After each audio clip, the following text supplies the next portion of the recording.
Que alegria estarmos aqui reunidos como igreja do Senhor, tendo o privilégio, a oportunidade, a liberdade de prestarmos o nosso culto ao Senhor. Desde já quero cumprimentar aqueles que possam estar nos visitando nesta noite. Saiba que é uma alegria tê-los aqui conosco para juntos ofertarmos o nosso culto ao Senhor, exaltarmos aquele que é digno de toda honra, de toda glória e de toda exaltação. Desde já convido os irmãos a abrirem as suas Bíblias no livro de Juízes, capítulo 8. Nós estamos numa série expositiva e sequencial no livro de Juízes, e hoje eu estarei refletindo acerca do capítulo 8, dando continuidade aos feitos do juiz Gideão.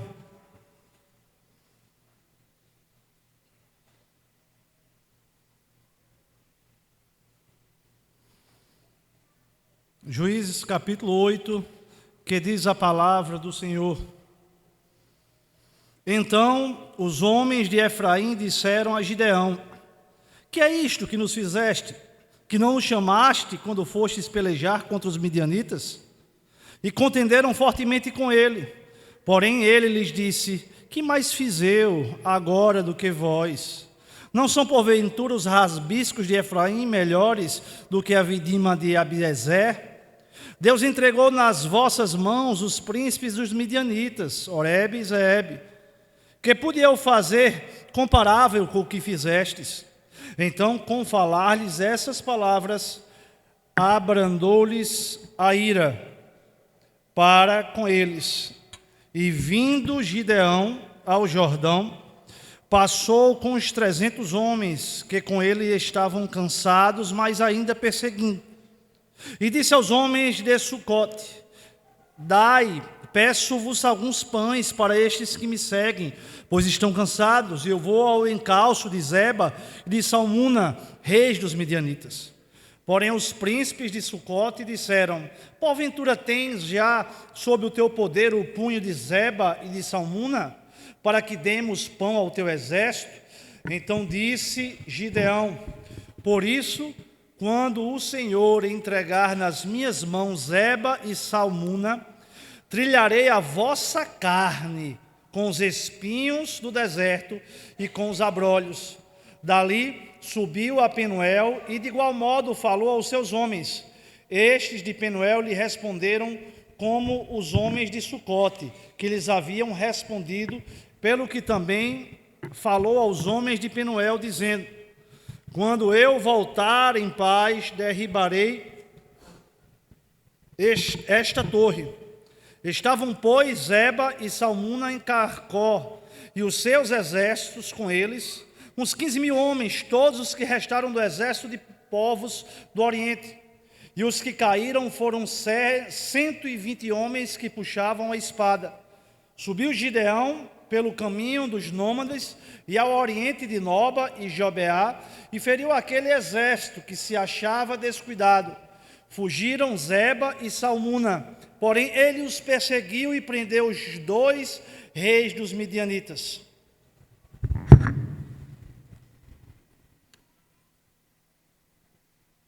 Subiu Gideão pelo caminho dos nômades no oriente de Noba e Jobeá, e feriu aquele exército que se achava descuidado.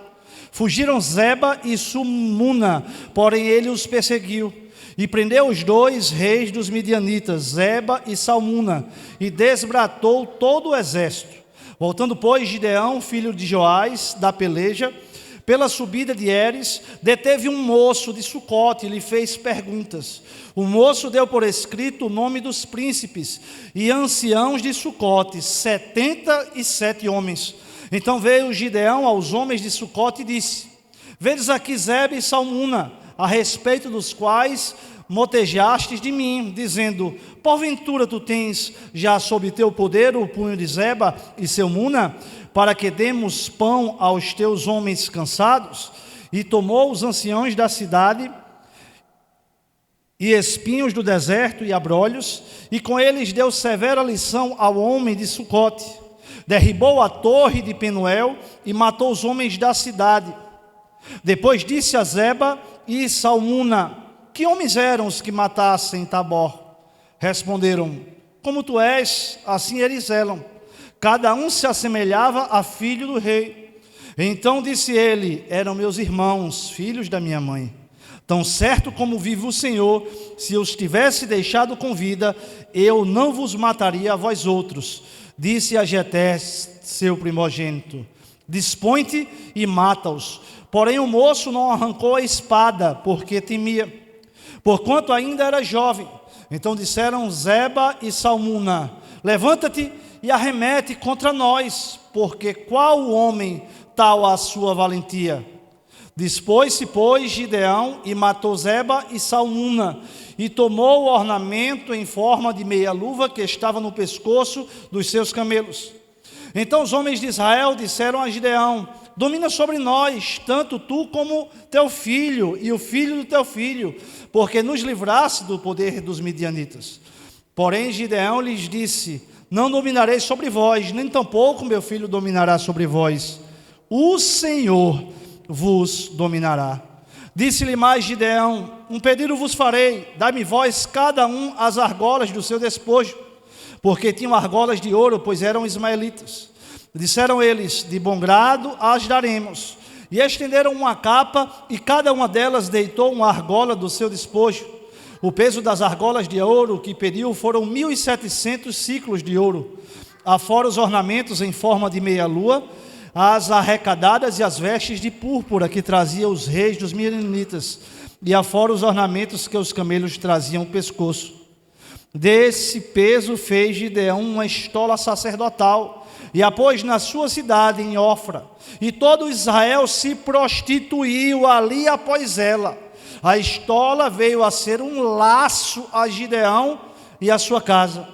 Assim foram abatidos os midianitas diante dos filhos de Israel, e nunca mais levantaram a cabeça, e ficou a terra em paz durante 40 anos nos dias de Gideão. Retirou-se Jerubal, filho de Joás, e habitou em sua casa. Teve Gideão 70 filhos, todos provindos dele, porque tinha muitas mulheres.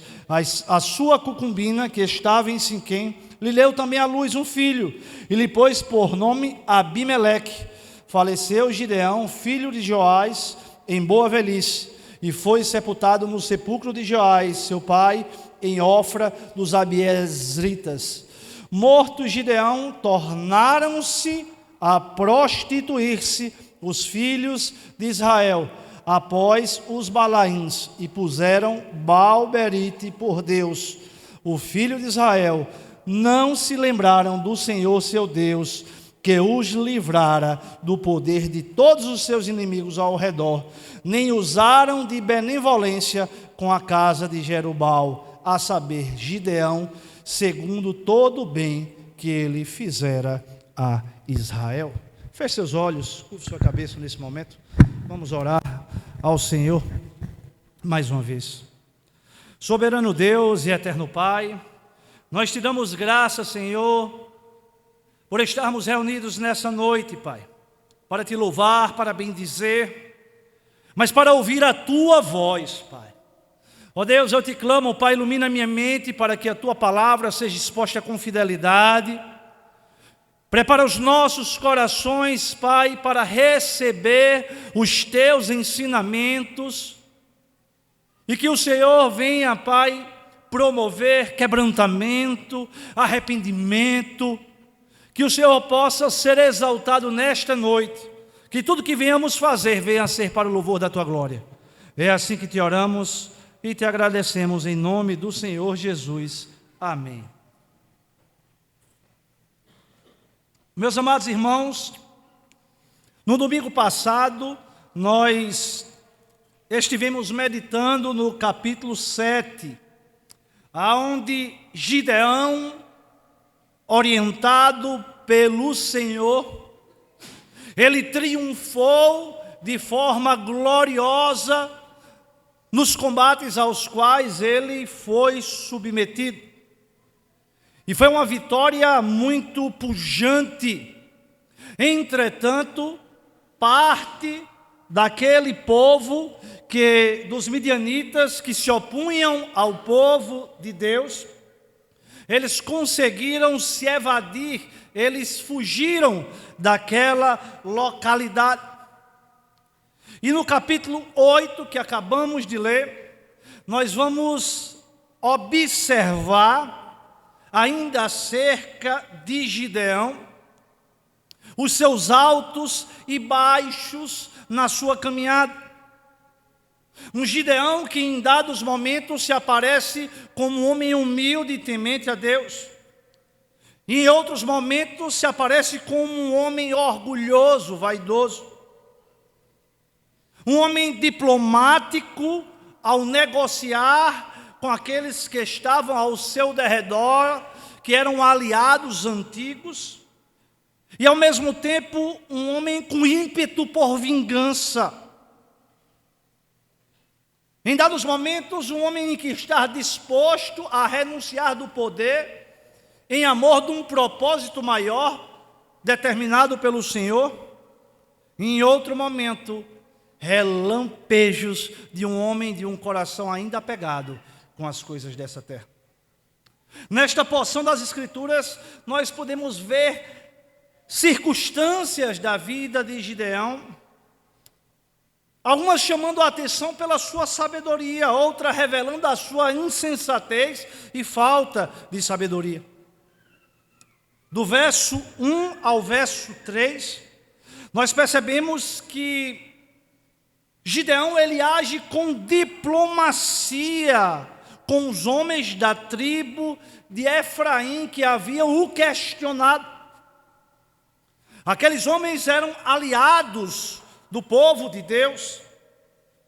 E o texto inicia justamente trazendo esses homens questionando Gideão.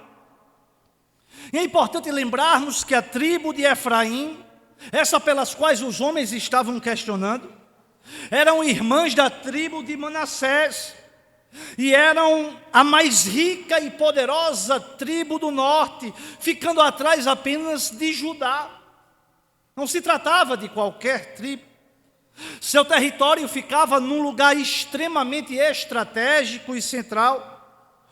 Os efraimitas ficaram preservados pela sua posição central contra as incursões e as armadilhas e os golpes dos seus adversários. Além disso, 2 santuários mais importantes do período de Juízes, Betel e Siló, estavam situados dentro das suas divisas, o que ninguém duvidava de que isso aumentou de forma substancial o prestígio que havia entre o povo de Efraim. Porém, os efraimitas se ressentiram de não terem sido chamados, convocados para aquela batalha com Gideão. E é interessante que no capítulo 3, nós vemos que os efraimitas, eles auxiliaram Eude. No capítulo 5, do verso 13 e 14, eles também auxiliaram Débora e Baraque. E em sua mente eles imaginavam que não poderiam ficar de fora da completude da vitória que estava na iminência de ocorrer em favor do povo de Deus. É interessante, meus irmãos, que nós observamos claramente a necessidade que esse povo havia de reconhecimento e de exaltação e de conquistar benesses da terra. No Antigo Oriente, o prestígio tribal e a honra estavam ligadas à participação em guerras vitoriosas, em ser considerado um povo vitorioso, combativo e vitorioso. Ser deixado de fora poderia ser interpretado como uma desonra ou total desprezo. A tribo de Efraim estava com ciúmes. Mas além de ciúmes, existia uma questão social, que era do prestígio tribal. Efraim, como sendo uma das tribos mais centrais e influentes, Ela sentia-se desprestigiada pelo exército, pelo povo de Deus, pelo povo de Israel, de não participar dessa grande conquista. Mas também havia uma perspectiva econômica, porque todos os vencedores das guerras, eles ficavam com os despojos daquele povo. Em guerras antigas, participar desde o começo aumentava a cota de despojos e de honradez para aqueles que ali participavam. E ao serem acionados apenas para fechar a rota no Jordão, eles temeram perder todos esses benesses. Mas Gideão, no verso 2, ele não reage com orgulho, mas reage com muita sabedoria, humildade, produzindo uma reconciliação. É interessante, meus irmãos, que não houve apesar da confrontação dura, Gideão ele responde com sabedoria. Ele reconhece os feitos que aquele povo havia feito. Ele exalta a sua participação e minimiza o seu próprio papel para não gerar ciúmes e maiores discórdias. Gideão lida com essa tensão tribal, humilhando-se e enaltecendo aqueles que estavam à procura de reconhecimento. O comportamento dos homens de Efraim revela um coração vaidoso e centrado no ego, mais preocupado com o status e o prestígio e as riquezas da terra do que de fato com a glória de Deus manifestada na conquista daquela batalha. E quando nós olhamos para isso, nós percebemos que somos tão parecidos com este povo. O nosso coração é tão inclinado com as glórias aqui da terra. Nós anelamos tanto o ter e o poder aqui da terra. Isso mostra apenas a nossa natureza caída, pecaminosa, que anela reconhecimento, aplausos e as benesses aqui da terra. Matthew Henry, ao falar, ele disse: a carne deseja receber glória, onde apenas Deus deve ser glorificado. Anelamos por reconhecimento, por holofotes, por status, muitas vezes quando deveríamos atribuir, apontar a todas as nossas conquistas, a todos os nossos feitos, a todas as nossas virtudes, a graça bondosa do nosso Deus. Timothy Keller diz que deve ter sido tão difícil engolir o esnobismo e a crítica de Efraim, mas Gideão segurou a língua. Gideão rasga elogios a efraimitas, dizendo que os rasbiscos de Efraim eram melhores do que a vidima de Abiezer, a vila de seu clã. Ele escolheu uma abordagem sábia e humilde, conforme ensina Salomão. Provérbios 15:1 diz: a resposta branda desvia o furor, mas a palavra dura suscita a ira. Quantas vezes, se tivéssemos agido com humildade, quebrantamento e brandura de coração, teríamos evitado tantos dessabores, tantos conflitos, tantas confusões, que muitas delas desdobramentos são sentidos por nós até os nossos dias. É interessante que o texto segue no verso 3, acompanhe, demonstrando que palavras benditas, elas abrandam a ira do coração. A estratégia diplomática de Gideão baixou a temperatura, aplacou a ira dos efraimitas e pacificou os ânimos. Warren Wiersbe, ele diz: Gideão provou que podia controlar não apenas um exército, mas também seu temperamento e a sua língua. quão desafiante para nós é controlarmos o nosso temperamento, o nosso ímpeto e muitas vezes a nossa língua, quando somos provocados, quando somos confrontados, quando somos insultados, como foi neste caso. Do verso 4 ao verso 9, nós podemos ver que a ingratidão dos sucotes de Penuel, daqueles homens, gera um sentimento de hostilidade entre Gideão e aquele povo. A vitória que havia ocorrido, narrada no capítulo 7, na noite anterior, tinha sido um esplendoroso sucesso. Milhares de homens guerreiros adversários estavam mortos pela ação soberana de Deus a favor do seu povo, do povo da aliança. Mas a batalha ainda não tinha terminado. Era preciso capturar os 2 reis midianitas e prevalecer sobre os 15.000 soldados inimigos que ainda restavam. E lembre-se, eram apenas 300 homens para enfrentar todo este povo.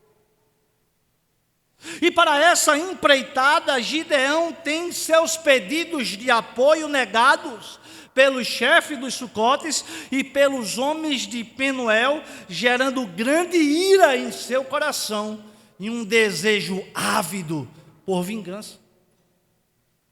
Gideão sabia o que tinha por enfrentar. E aquele povo eram povos historicamente aliados, que sempre puderam contar. E ao pedir o apoio, Gideão recebe uma negativa.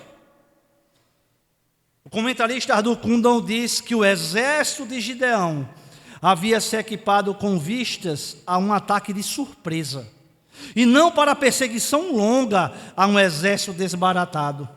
Entretanto, Gideão esperava, sem dúvida, obter suprimentos dos israelitas situados ao leste do Jordão. Nisto ficou desapontado, porque os cidadãos de Sucote e Peniel recusaram-se a ajudá-lo, julgando ser melhor não ficarem abertos à vingança da parte dos midianitas. Eles não quiseram se envolver, na verdade, porque eles não acreditavam no triunfo de Gideão.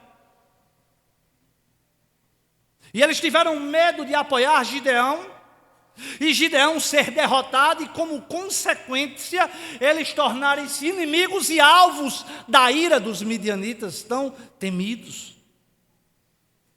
E no verso 7 nós observamos que a ira gerou um sentimento de vingança. Com Efraim ele agiu diplomaticamente, mas contra este povo, Sucote e Peniel, ele faz duras e graves ameaças. Ele promete voltar com os reis midianitas capturados. E ao retornar, ele jura que vai rasgar a carne dos homens de Sucote com espinhos do deserto, para demonstrar que a sua missão vai ser completa e que eles terão de pagar um alto preço por não terem apoiado a sua missão. E de igual modo, Gideão promete voltar em paz e derribar a torre da cidade de Peniel, tirando deles qualquer refúgio contra possíveis ataques. É interessante, meus irmãos, que a torre no Antigo Oriente era uma estrutura defensiva e administrativa da cidade. Portão, guarnição, símbolo de segurança e orgulho cívico. A arquitetura da torre concentra a autoconfiança, o prestígio e a força de uma cidade. Mas é interessante, meus amados irmãos, que mais uma vez Gideão triunfa como resultado da sua coragem, da sua perseverança e da confiança que ele havia depositado na promessa do Senhor. Gideão tinha muitos sinais e grandes garantias de que Deus daria a vitória por completo, razão pela qual ele estava motivado a perseguir aqueles líderes que haviam fugido, aqueles reis, e o remanescente do exército inimigo. Então ele não descansou até prevalecer sobre os inimigos de Israel. É interessante, meus irmãos, que mais uma vez, sob uma perspectiva humana, é algo completamente inexplicável. Gideão, mais uma vez, triunfou, apesar de possuir um menor número de soldados e de possuir uma situação adversa dentro daquele contexto. O rei Zeba e Zalmuna estavam em Cancor, a leste do Mar Morto, com 15 mil homens. Apesar do número expressivo das tropas inimigas, Gideão em momento nenhum temeu. Gideão em momento nenhum ficou com medo. Ele estava convicto que a sua missão, que havia sido outorgada diretamente por Deus, seria cumprida. Sabendo que a vitória era uma promessa de Deus, ele não hesitou em prosseguir nos seus feitos. E Gideão, vitorioso, ele cumpriu a vingança que havia prometido contra os líderes de Sucote e os homens de Penuel. Acompanhe no verso 13 ao verso 17. Gideão, como diz o ditado popular, era um cão que latia, mas mordia. Ele prometeu e cumpriu, demonstrando que o seu coração estava tomado por um sentimento de vingança. Aquelas ameaças que ele havia feito não foram esquecidas.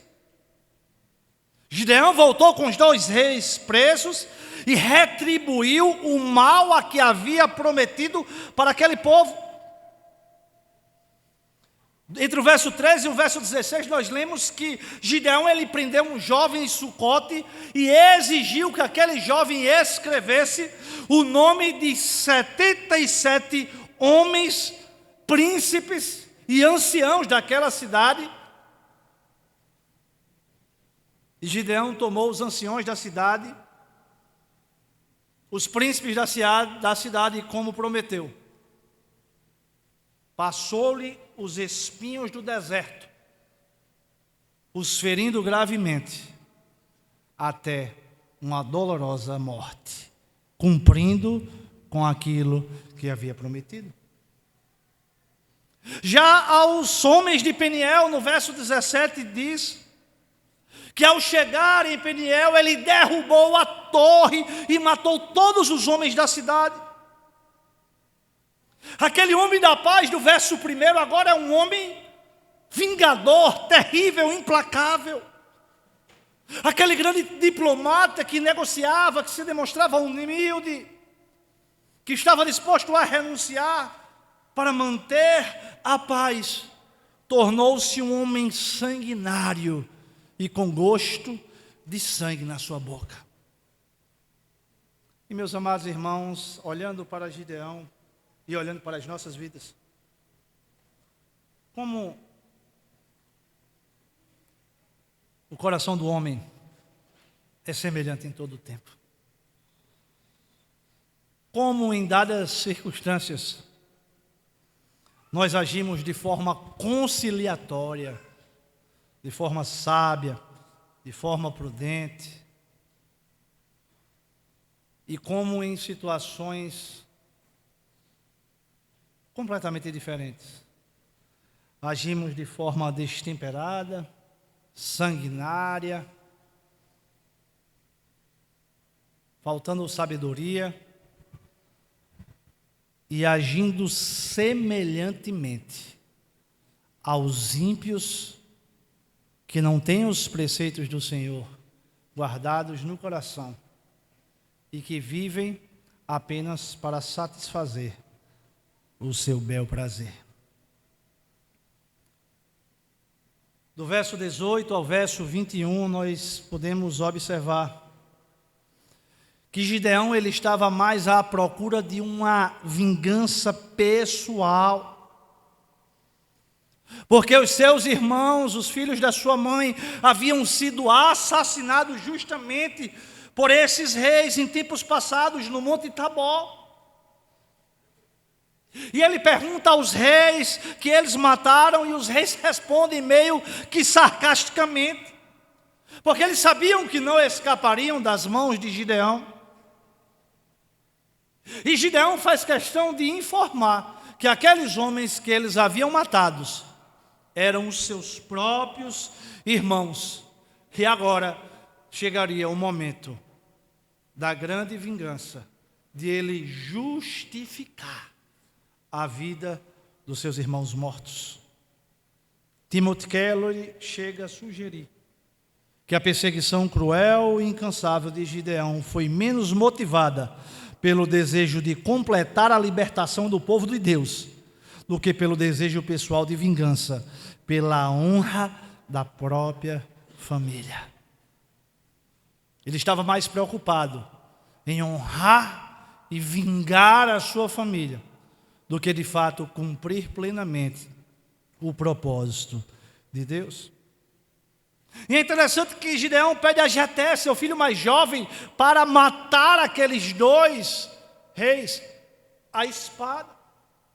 Isso fazia parte da cultura, era uma forma de um batismo, de inseri-lo numa batalha, mas aquele jovem, no momento, tutubiou. E os dois reis indagaram a Gideão e disseram que ele mesmo tirasse e ceifasse as suas vidas. E assim se procedeu. E o texto segue dizendo no verso 22 e 23, que Gideão sai vitorioso, e por gratidão pela grande vitória, mas sem compreender o propósito de Deus em canalizar a glória da vitória para ele mesmo e não para Gideão e seus 300 soldados. O que é que aquele povo deseja e convida Gideão? Para estabelecer um reinado dinástico de pai para filho. O povo atribuiu aquela grande vitória sobre os midianitas e aliados a Gideão e não a Deus. O povo acreditou que aqueles 300 homens por si mesmos, por suas habilidades pessoais, seriam capazes de triunfar sobre aproximadamente 150 mil soldados adversários. O governo de Israel era essencialmente uma teocracia, onde Deus governa, domina sobre todas as coisas, e não uma monarquia, onde um monarca, um homem que dita.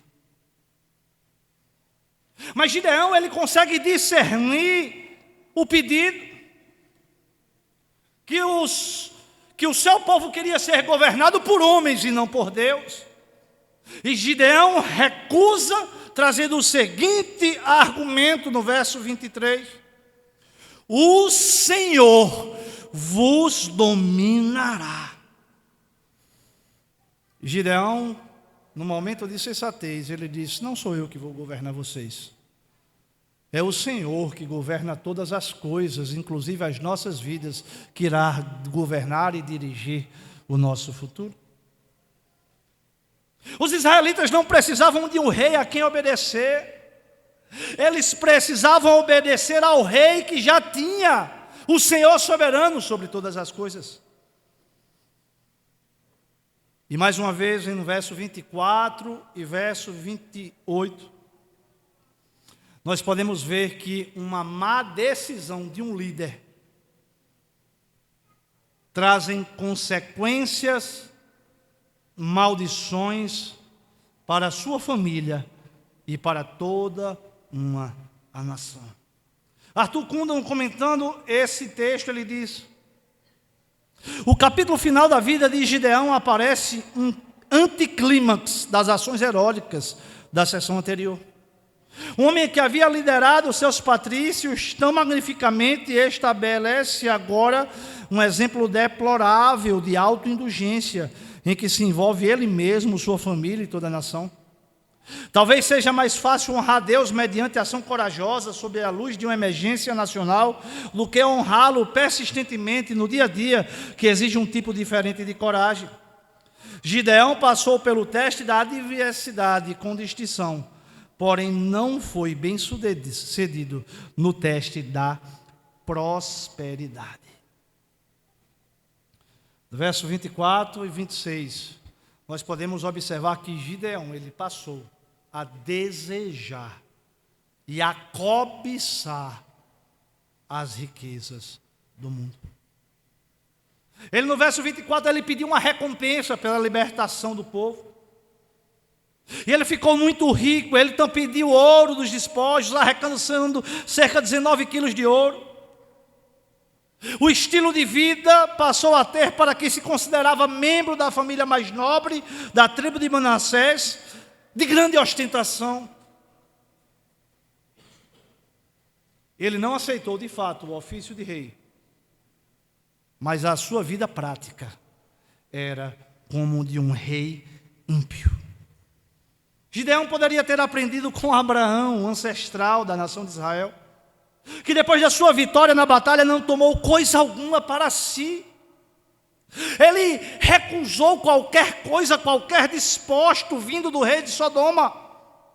Em vez disso, Abraão teve comunhão com Melquisedeque, rei de Salém, um tipo de Jesus Cristo. E em tudo o que disse e fez, Abraão deu glória ao Senhor dos céus e da terra. No verso 27, o texto diz: desse peso fez Gideão uma estola sacerdotal e a pôs na sua cidade em Ofra, e todo Israel se prostituiu ali após ela. A estola veio a ser um laço a Gideão e a sua casa. É interessante que Gideão, aparentemente, apesar de forma equivocada, ele não desejava fazer aquilo de um instrumento de adoração. Mas o seu coração vaidoso, ele desejava deixar um marco simbólico que demonstrasse a sua grande conquista. Isso a história nos mostra. Até os dias de hoje, quando nós olhamos para Roma,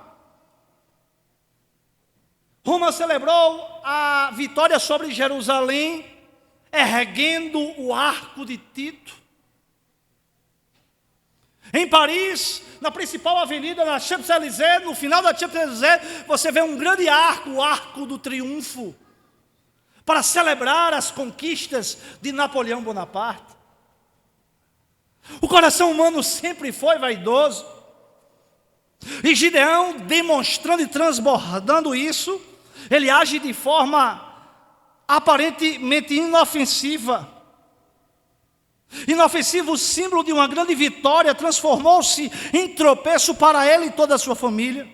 Toda a nação passou a venerar aquele objeto com a natural afinidade que a natureza humana corrompida tem pela idolatria. E ao pesquisar e a meditar sobre isso, me veio à mente a questão do corpo de Osama Bin Laden. Osama Bin Laden, ele foi alvo de uma operação do Team Six, que é a elite da elite da elite do exército norte-americano, que conseguiu capturá-lo, e ele foi morto nesta operação. E o corpo dele foi lançado no mar, num local que não foi anunciado, para que aquele lugar não se fosse erguido um altar de adoração e de grandes romarias para cultuar aquele líder islâmico. Mas o texto segue no verso 28 e nós percebemos que aparentemente houve paz sobre um contexto bélico. Os midianitas foram abatidos diante dos filhos de Israel e nunca mais prevaleceram. E nos dias de Gideão, a terra ficou em paz durante 40 anos. Mas que tipo de paz é esta? A ausência de ataques, a ausência de guerras, a ausência de inimigos, a ausência de opressão política e econômica. Entretanto, essa paz era insuficiente, pois o povo não abandonou os ídolos cananeus, nem se voltou para Deus para alcançarem a verdadeira e plena paz com Deus. E nós observamos no verso 29 e 30 que o plano de aposentadoria de Gideão foi extremamente extravagante. Ele montou um grande harém de mulheres, teve 70 filhos, passou a ser um homem ostentador. Essa família disfuncional tornou-se uma grande tragédia, pois seus 70 filhos foram mortos por seu meio-irmão Abimeleque, sendo que este foi executado por uma mulher a qual jogou uma pedra em sua cabeça. Meus amados irmãos, fora da vontade de Deus, não existe segurança. Existe sensação de segurança, mas a verdadeira segurança só existe quando estamos com o nosso coração ancorado em Cristo Jesus. E ele morreu no verso 32, de idade avançada, o texto diz. E um detalhe é que uma das suas filhas que ele chamou de Abimeleque, cujo significado é: o meu pai é rei. Ele não aceitou exteriormente ser nomeado rei, mas o seu coração estava desejoso e ele manifestava o seu desejo pecaminoso através da sua conduta. Do verso 33 ao verso 35, nós observamos uma volta ao culto pagão. O Gideão, que derrubou o altar de Baal em Ofra, agora presencia o culto sincretista na mesma cidade, com a estola sacerdotal produzida por a sua ordem, fruto de um coração vaidoso. A idolatria não foi estancada nem sequer nos seus dias. Ele começou como um servo temente a Deus, mas terminou como uma grande celebridade. Além de autoritário, vaidoso, vingativo. O resultado de tudo isso foi o seu declínio, da sua família e da sua nação. A morte de Gideão acelerou o processo de assodamento do povo rumo à idolatria e à prostituição espiritual.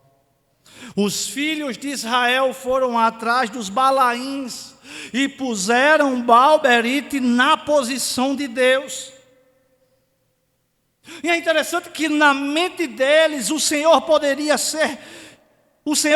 bem ser Deus para as épocas de crise, porém os deuses da fertilidade precisavam permanecer na sua vida cotidiana.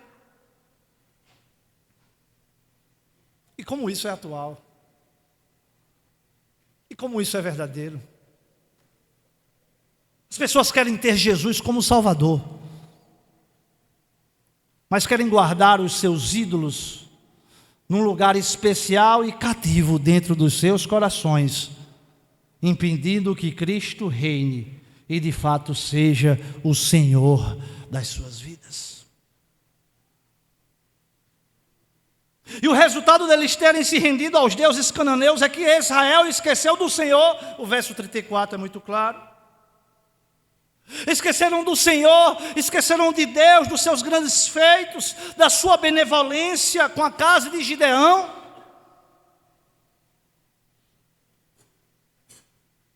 Meus amados e queridos irmãos,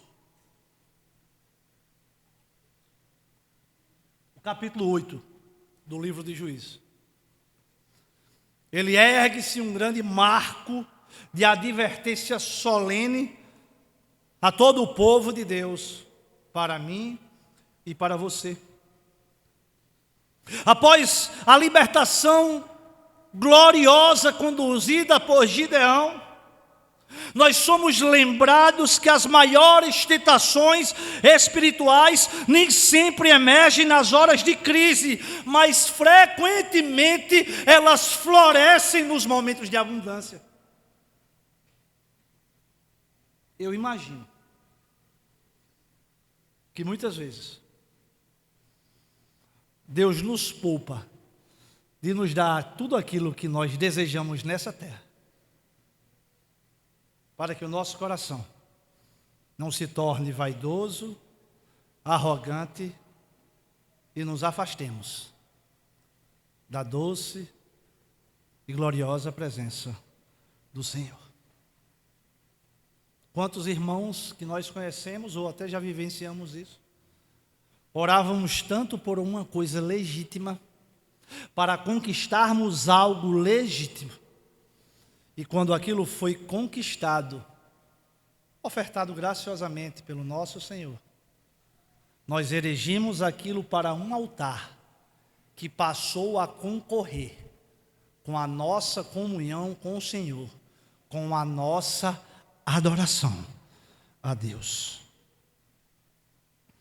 Em momentos de adversidade, meus irmãos, são os momentos que mais oramos, que mais demonstramos dependência a Deus, que estamos mais vigilantes.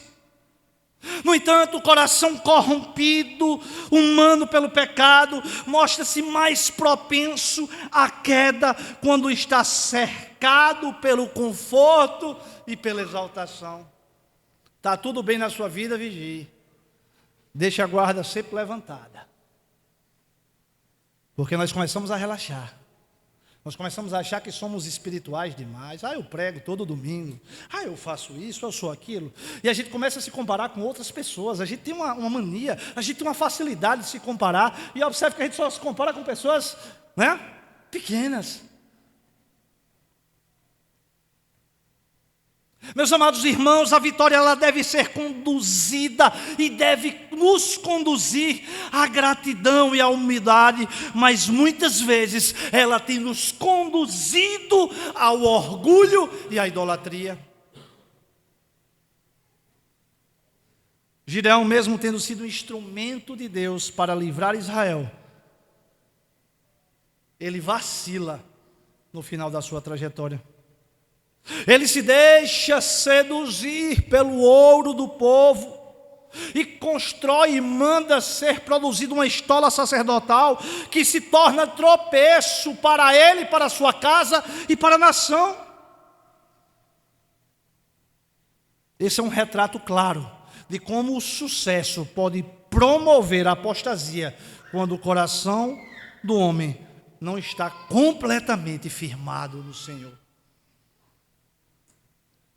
O poder sem temor a Deus se transforma em tirania. E a riqueza sem gratidão, ela gera vaidade e soberba em nossos corações. E o sucesso sem vigilância nos conduz a uma ruína e a um esfriamento espiritual.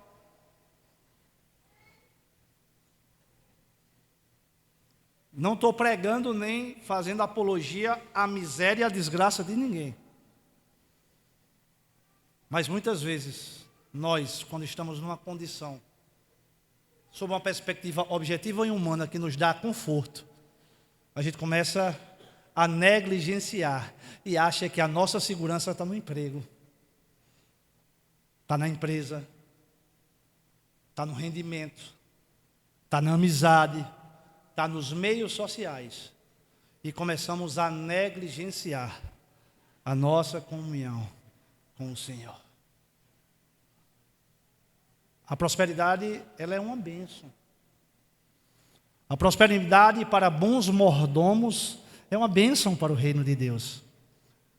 Mas a prosperidade pode produzir ídolos que venham tomar o lugar de supremacia de Cristo sobre a nossa vida.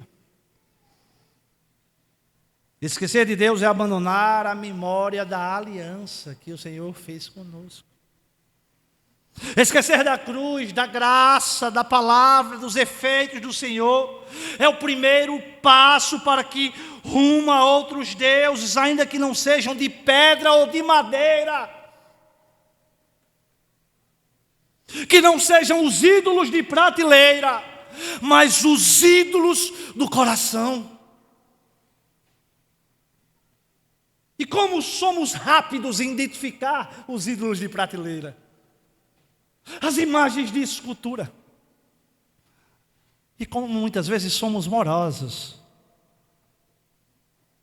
em identificar e rejeitar os ídolos que estão sendo gerados em nosso coração, que tem tomado a primazia e a centralidade de Cristo sobre as nossas vidas. Hoje os ídolos podem se chamar trabalho, sucesso, conforto, dinheiro, boa reputação, tudo coisas legítimas, tudo isso é legítimo. Até o momento que não tome o lugar e a primazia de Deus. Até o momento que não seja a razão última das nossas vidas. Porque o motivo que nós fomos criados fomos para glorificar a Deus e gozá-lo eternamente. E desfrutar do relacionamento pessoal com o Senhor e ter contentamento pleno nele. Mas eu encerro, meus amados irmãos, trazendo algumas observações à luz das Escrituras para não corrermos o risco que os nossos irmãos do passado incidiram nesse erro.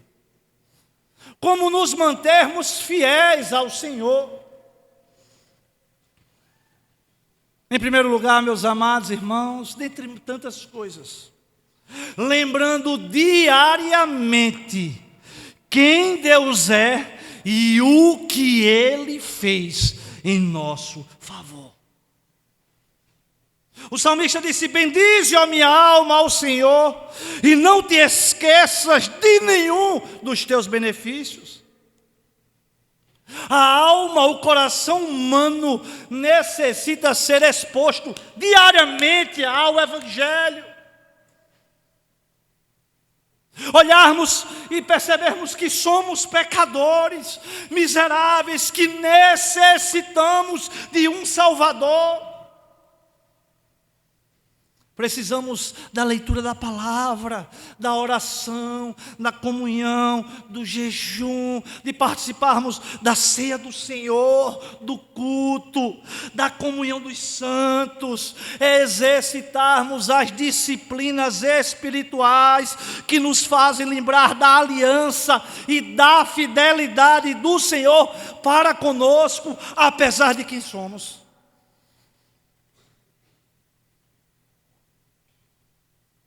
Senão, meus irmãos, é rápido, mas a gente nem percebe. Quando vê, já estamos erguendo ídolos nos nossos corações, nos afastando da presença de Deus e esfriando espiritualmente. Em segundo lugar, vigiando o coração com temor e humildade. O coração que não vigia substitui o temor pelo orgulho, e o orgulho é a porta de entrada para toda idolatria. Nós temos de estar sempre nos autoconfrontando. vigiando o nosso coração. Não pense que você é bom demais, que você é santo demais. Nós devemos constantemente orar ao Senhor, pedindo para que esse Deus tão bondoso e maravilhoso, Ele sonde os nossos corações, que esquadrinhe os nossos corações e nos mostre aquilo que precisamos abandonar para caminharmos e sermos mais parecidos com Cristo. Em terceiro lugar, cultive o amor à lei de Deus. Oh, quanto amo a tua lei, é a minha meditação em todo dia, o salmista fala. Quem ama a palavra, ama o Deus da palavra. A fidelidade ao Senhor, ela é fortalecida pelo deleite nas Escrituras, que revela o caráter de Deus e nos alinha à sua vontade. Eu só me tornarei mais parecido com Cristo quando eu conhecer verdadeiramente o Cristo ao qual eu quero ser parecido. Porque senão corremos o risco de estarmos nos tornando parecidos com o pseudo-Cristo, com a caricatura que os mercadores da fé apresentam em muitos lugares. E eu concluo, meus amados irmãos, nos lembrando que o Senhor nos resgatou da escravidão do pecado, não com prata, não com ouro, não com riquezas humanas, mas pelo precioso sangue de Jesus Cristo na cruz do Calvário. Que não venhamos permitir retornar ao Egito, que não entronizemos cultos a Baal Berite em nosso coração, mas que voltemos à cruz, à aliança, à palavra, que sejamos fiéis.